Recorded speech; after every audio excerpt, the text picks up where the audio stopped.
Hotel మరియు restaurant మిత్రులకు, మీరు వండిన చికెన్ బయటకు ఉడికినట్టు కనిపిస్తుందా, కానీ లోపల నిజంగా సేఫ్గా ఉందా?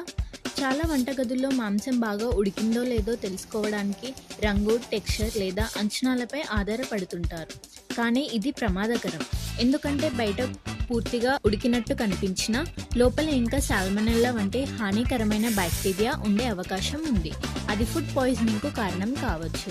ఈ అనుమానాన్ని పూర్తిగా తొలగించేది ఫుడ్ థర్మోమీటర్.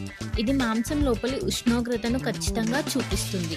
దాంతో అది నిజంగా సురక్షితంగా వండబడిందో లేదో నిర్ధారించుకోవచ్చు. ఉదాహరణకు చికెన్ కోసం 75 డిగ్రీ సెల్సియస్ చేరాలి.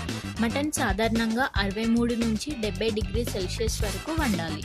ఫుడ్ థర్మోమీటర్ ఉపయోగించడం వల్ల మీ కుటుంబ ఆరోగ్యాన్ని కాపాడటమే కాకుండా ప్రతిసారి సరైన విధంగా వంట చేస్తున్నామనే నమ్మకం కూడా పెరుగుతుంది. అలాగే ఫుడ్ థర్మోమీటర్ కూడా ప్రతి బేకరీ, రెస్టారెంట్, వంటగదిలో తప్పనిసరిగా ఉండాల్సిన సాధనం.